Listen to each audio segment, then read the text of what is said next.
మన జీవితం పరుగుల మీద పరుగులు తీస్తోంది. ఉదయం లేచిన దగ్గర్నుంచి రాత్రి పడుకునే వరకు మనసుకు ఒక్క క్షణం కూడా విశ్రాంతి ఉండడం లేదు. కానీ ఒక విషయం ఎప్పుడైనా మీరు ఆలోచించారా?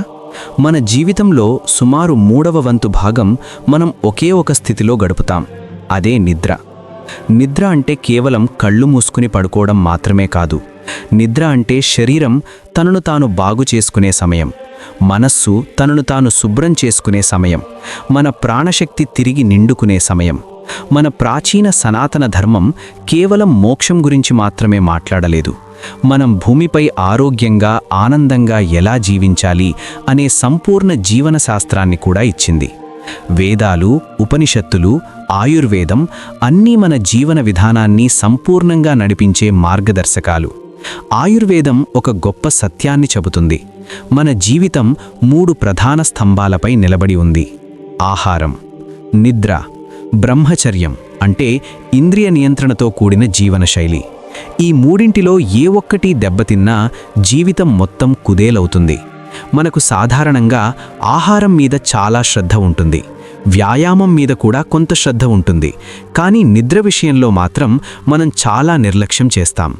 చరక సంహిత చాలా స్పష్టంగా చెబుతుంది: సుఖమైన జీవితం, దుఃఖమైన జీవితం, ఆరోగ్యం, రోగం, బలం, బలహీనత, జ్ఞానం, అజ్ఞానం, చివరికి జీవితం మరియు మరణం కూడా సరైన నిద్ర మీదే ఆధారపడి ఉంటాయి.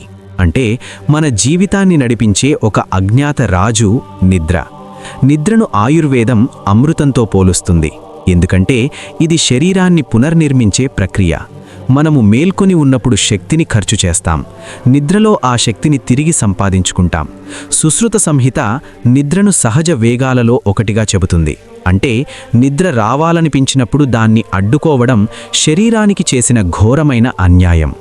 మన సనాతన తత్వంలో నిద్ర అనేది కేవలం శారీరక స్థితి కాదు, అది ఒక చైతన్య స్థితి. ఉపనిషత్తులు చైతన్యానికి 4 స్థితులను చెబుతాయి. మొదటిది జాగ్రత్, మేల్కొని ఉండే స్థితి. రెండవది స్వప్న, కలలు కనే స్థితి. మూడవది సుసుప్తి, గాఢ నిద్ర. ఇక్కడ మనకు ప్రపంచం కూడా తెలియదు, మనస్సు కూడా నిశ్శబ్దంగా ఉంటుంది. ఇది ఒక లోతైన విశ్రాంతి స్థితి. నాలుగవది తురియ. ఇది ఈ 3 స్థితులకు అతీతమైన పరమశాంతి స్థితి. మాండుక్య ఉపనిషత్ చెబుతుంది: గాఢ నిద్రలో మనిషి తాత్కాలికంగా అయినా నిజమైన ఆనందాన్ని అనుభవిస్తాడు. ఎందుకంటే అప్పుడే మనస్సు కోరికల నుంచి, భయాల నుంచి, ఆలోచనల నుంచి విడిపోతుంది. మన పూర్వీకులు ప్రకృతితో కలిసిపోయి జీవించారు. సూర్యుడు ఉదయిస్తే లేవడం, సూర్యుడు అస్తమిస్తే విశ్రాంతి తీసుకోవడం. తెల్లవారుజామున 3 నుంచి 5 గంటల మధ్య సమయాన్ని బ్రహ్మముహూర్తం అంటారు. ఇది ధ్యానానికి, జ్ఞాన సాధనకు, ఆధ్యాత్మిక అభ్యాసానికి అత్యుత్తమ సమయం. కానీ ఆ సమయానికి లేవాలంటే ముందు రాత్రే తొందరగా నిద్రపోవాలి. ఈ సహజ లయనే మనం ఇప్పుడు ఆధునిక భాషలో సర్కేడియన్ రిథం అని పిలుస్తున్నాం. ఆయుర్వేదం ప్రకారం మన శరీరంలో వాత, పిత్త, కఫ దోషాలున్నాయి. మనస్సులో సత్వ, రజ, తమో గుణాలున్నాయి. రాత్రి సమయంలో తమోగుణం మరియు కఫ దోషం పెరుగుతాయి. అందుకే మనకు సహజంగా నిద్ర వస్తుంది. ఆయుర్వేదం నిద్రను 3 రకాలుగా చెబుతుంది. మొదటిది సహజ నిద్ర. ఇది ఆరోగ్యకరమైన సహజ నిద్ర.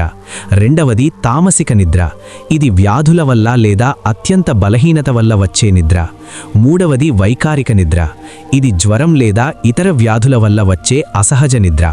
సాధారణ ఆరోగ్యవంతుడికి రోజుకు 7 నుంచి 8 గంటల నాణ్యమైన నిద్ర అవసరం. ఆయుర్వేదం ప్రకారం పగటి నిద్ర సాధారణంగా ఆరోగ్యం కాదు. కానీ చిన్నపిల్లలు, వృద్ధులు లేదా చాలా బలహీనంగా ఉన్నవారు లేదా తీవ్రమైన అలసటలో ఉన్నవారు కొద్దిసేపు విశ్రాంతి తీసుకోవచ్చు. ఇప్పుడు అసలు ముఖ్యమైన విషయం: నిద్ర లేకపోతే ఏమవుతుంది? మన పెద్దలు ఒక మాట అంటారు: నిద్ర లేకపోతే శాశ్వత నిద్రే అని. నిద్రలేమి వల్ల మనస్సు ప్రశాంతత కోల్పోతుంది, శరీర బరువు అస్తవ్యస్తమవుతుంది, హార్మోన్ల సమతుల్యత దెబ్బతింటుంది, రోగ నిరోధక శక్తి తగ్గుతుంది, ఏకాగ్రత తగ్గుతుంది, చిరాకు, కోపం, భయం పెరుగుతాయి. వాత, పిత్త దోషాలు పెరిగి శరీరంలో నొప్పులు, మంట, ఆందోళన మొదలవుతాయి. ఆధునిక శాస్త్రం కూడా ఇదే చెబుతోంది. మనము నిద్రపోయినప్పుడు మెదడులో పేరుకుపోయిన వ్యర్థ పదార్థాలు బయటకు తొలగిపోతాయి. నిద్ర లేకపోతే అవి పేరుకుపోయి జ్ఞాపక శక్తిని, ఆలోచనా శక్తిని దెబ్బతీస్తాయి. నిద్రలేమి వల్ల రక్తపోటు, మధుమేహం, గుండె జబ్బులు, డిప్రెషన్ వచ్చే అవకాశాలు చాలా ఎక్కువగా పెరుగుతాయి. మరి దీనికి పరిష్కారమేమిటి? మన సనాతన ధర్మం, ఆయుర్వేదం చాలా సులభమైన మార్గాలు చెబుతున్నాయి. మొదటి నియమం, సరైన సమయానికి నిద్రపోవడం. రాత్రి 9 నుంచి 10 గంటల మధ్య పడుకోవడం ఉత్తమం. రెండవ నియమం, పగటి నిద్రను అలవాటు చేయకపోవడం. మూడవ నియమం, పడుకునే ముందు మనస్సును శాంతింపజేయడం. మొబైల్, టీవీ, నెగటివ్ వార్తలు వీటిని దూరంగా పెట్టడం. నాలుగవ నియమం, అభ్యంగం. పడుకునే ముందు పాదాలకు నూనెతో మసాజ్ చేసుకోవడం నాడీ వ్యవస్థను శాంతింపజేస్తుంది. ఐదవ నియమం, తేలికైన ఆహారం. రాత్రిపూట భారీ భోజనం మానుకోవాలి. పడుకునే ముందు గోరువెచ్చని పాలు మంచివి. ఆరవ నియమం, ఒకే సమయానికి పడుకోవడం, ఒకే సమయానికి లేవడం. మిత్రులారా, ఒక మాట గుర్తుంచుకోండి. నిద్ర అనేది సోమరితనం కాదు. నిద్ర అనేది శరీరం చేసుకునే పునర్జన్మ. మీరు నిద్రను గౌరవిస్తే మీ శరీరం మిమ్మల్ని గౌరవిస్తుంది. ఈ ఆధునిక యుగంలో టెక్నాలజీకి కొంచెం దూరంగా ఉండి ప్రకృతితో కలిసిపోయి జీవిస్తే మనం నిజమైన ఆరోగ్యాన్ని పొందగలం. నిద్రను గౌరవించండి. మీ శరీరాన్ని గౌరవించండి. మీ జీవితాన్ని మార్చుకోండి. మరిన్ని ఇలాంటి ఆధ్యాత్మిక ఆరోగ్య వీడియోల కోసం మన ఛానల్కి దగ్గరగా ఉండండి. మళ్ళీ మరో అద్భుతమైన వీడియోతో కలుద్దాం. ధన్యవాదాలు.